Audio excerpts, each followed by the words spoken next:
right. Big fish swallows him. Okay. And he's in that fish for how long? 3 days. Yeah. And that's pretty wild, isn't it? How would you like to spend 3 days in a fish?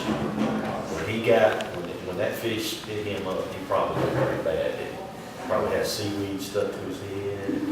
He looked a mess. Okay, so the fish spits him up in dry land, and then Jonah obeys, right?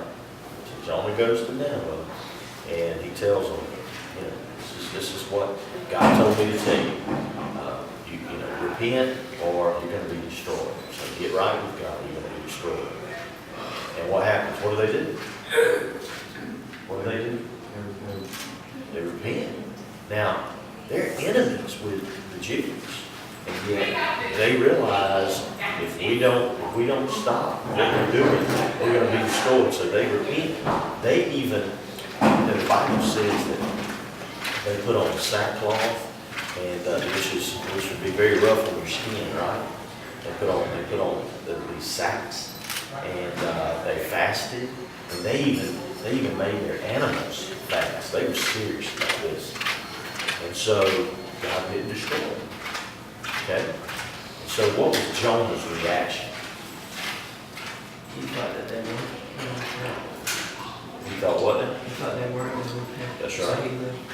Okay, he left, and then what did Jonah do? He said kill him.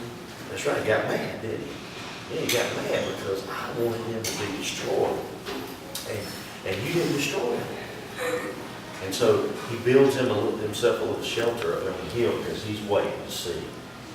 Will God just let these people, will he be loving and gracious to them and forgive them? Will he allow that to happen? Or will he wipe them out?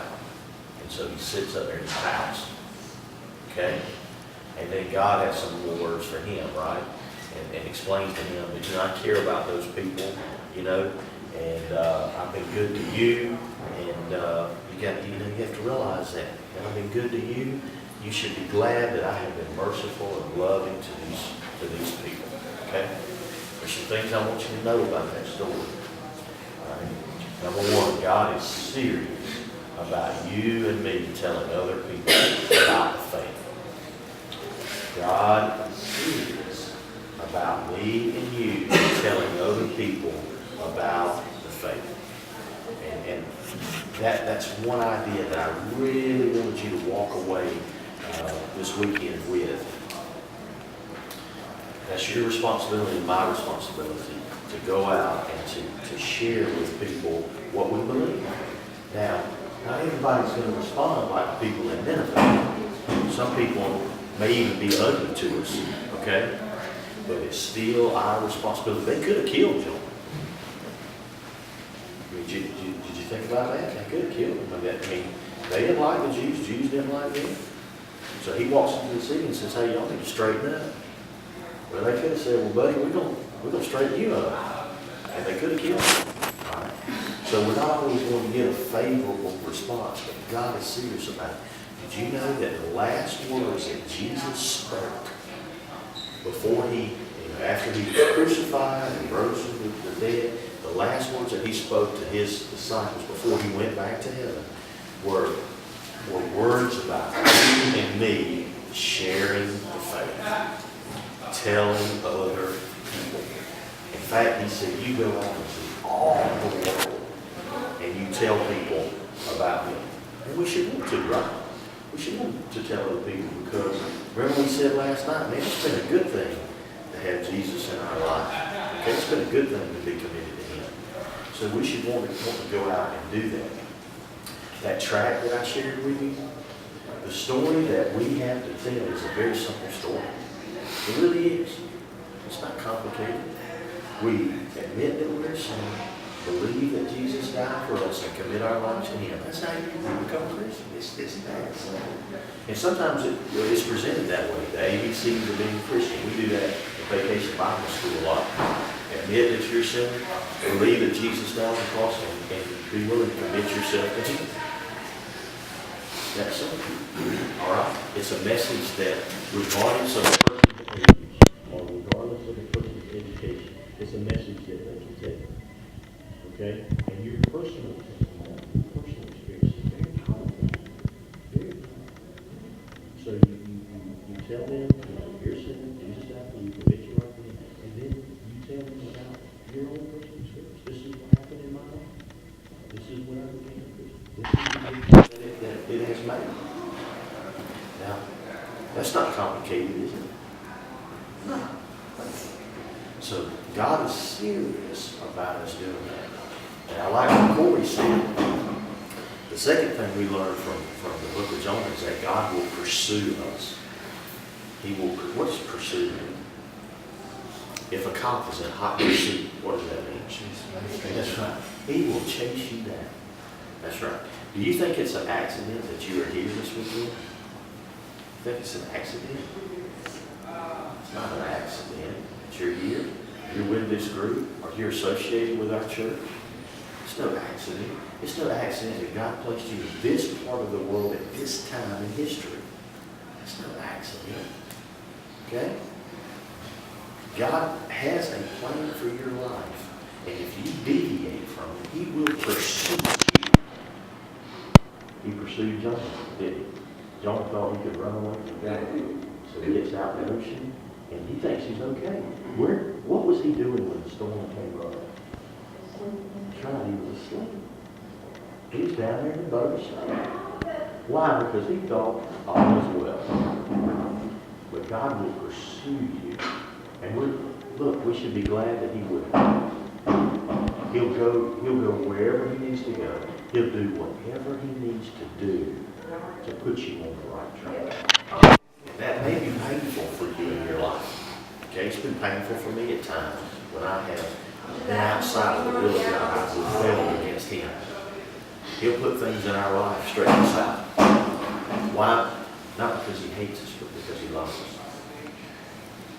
You see, your parents will discipline you. They will correct you, not because they hate you, but because they love you. And they know what's best for you.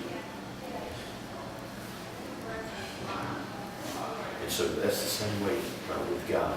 He will discipline us. The Bible assures us of that. If we're His children, He will discipline us. In fact, the Bible says that when we rebel against Him and He doesn't discipline us, that means we're not His children. Because His children, He'll take care of them. He'll bless them. He'll love them. And when they need to be corrected, He'll correct them. Okay? And then the third lesson that we learn from the book of Jonah is that God will change people's lives. God will change people's lives. He will bring forgiveness. He'll demonstrate His love to them, and that includes everyone. That includes everyone. People that look like us and people that don't. God's message is for everyone. And it's real easy for you and me to look at certain people and think we're better than they are, and look down on them. You ever seen that at school? You ever seen people do that at school?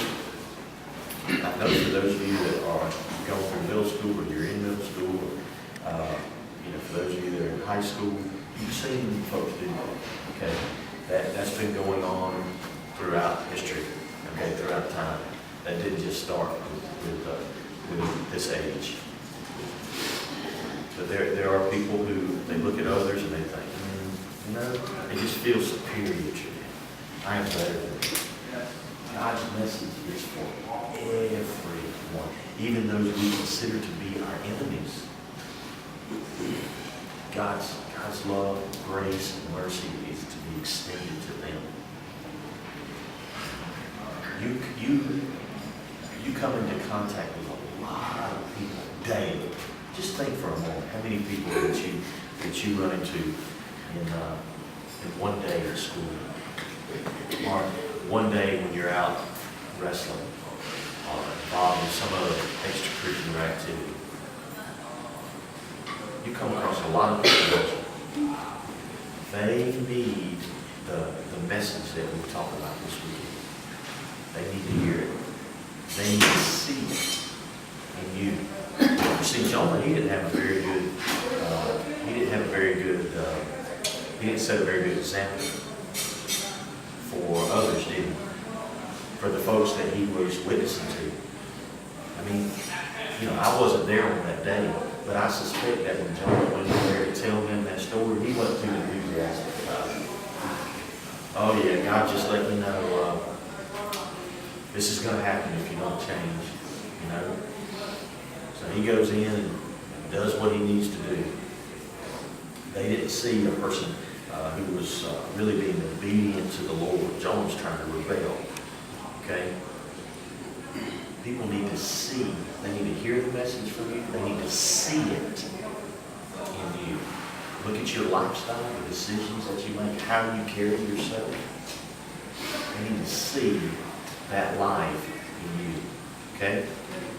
And like I said before, they may or may not, initially respond well to that.